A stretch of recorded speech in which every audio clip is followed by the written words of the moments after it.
ప్రభువునందు ప్రియులకు యేసుక్రీస్తు నామములో శుభములు తెలియచేయుచున్నాం. ఈ దినము హెబ్రోన్ క్యాలెండర్ వాగ్దానము.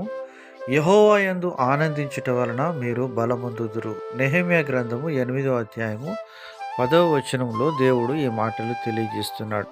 ప్రియమైనటువంటి దేవుని ప్రజలారా, దేవునిలో ఆనందించడం అనేటువంటిది చాలా ప్రాముఖ్యమైనటువంటి ప్రత్యేకమైనటువంటి కార్యం. ఎందుకనగా రుచి చూచి తెలుసుకొనుడి యెహోవా ఉత్తముడని దేవుని వాక్యంలో రాయబడి ఉంది. ఎవరైతే ఆయన యొక్క ప్రేమను, ఆయన యొక్క మంచితనము, దయా కనికరము, వాత్సల్యమును రుచించిన వారుగా ఉంటారో వారు అనుదినము ఆయనలో ఆనందించేవారుగా ఉంటారు. కీర్తనల గ్రంథం 16వ కీర్తన 11వ వచనంలో కీర్తనకారుడు దావీదు మాట్లాడుతూ అంటున్నాడు, జీవమార్గమును నీవు నాకు తెలియజేసేదవు, నీ సన్నిధిని సంపూర్ణ సంతోషము కలదు, నీ కుడి చేతిలో నిత్యము సుఖములు కలవు అని కీర్తిస్తూ ఉన్నాడు. ప్రియమైనటువంటి దేవుని ప్రజలారా, ఆయనలో ఆనందించడం అనేటువంటిది గొప్ప ఆధిక్యత.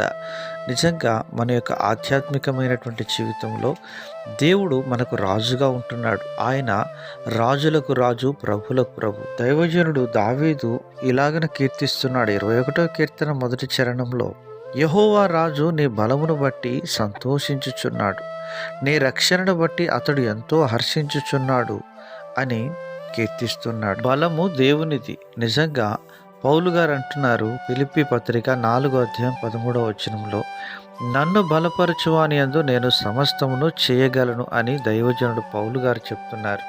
ప్రియమైనటువంటి దేవుని ప్రజలారా, దేవుడు అనుక్షణం మన ఆధ్యాత్మికమైనటువంటి జీవితంలో విశ్వాస యాత్రలో మనల్ని బలపరిచే ముందుకు నడిపించే నాయకుడిగా ఉంటున్నాడు దేవుడు మనకు సర్వశక్తిని అనుగ్రహించేవాడు. అపోస్తలులందరికంటే నేను ఎక్కువగా ప్రయాసపడిన నేను కాదు, కానీ నాకు తోడైన దేవుని కృపయే అని పౌలు గారు దేవుని ఆరాధిస్తున్నారు.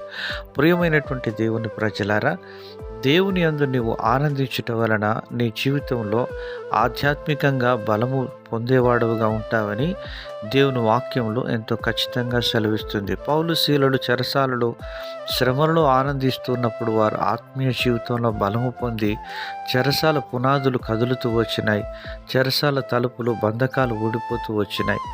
అలాగున పేతురు చెరసాలలో ఉంచబడినప్పుడు సంఘము ప్రభువులో ఆనందిస్తూ వచ్చింది, ఆయన కొరకు విజ్ఞాపన చేస్తూ వచ్చింది. ప్రియమైనటువంటి దేవుని ప్రజలారా, అపోస్తలుడైన పౌలు గారు ఫిలిప్పీలకు రాస్తూ అంటున్నాడు, ప్రభునందు ఆనందించుడి, మరలా చెప్పుదును ఆనందించుడి అంటున్నాడు.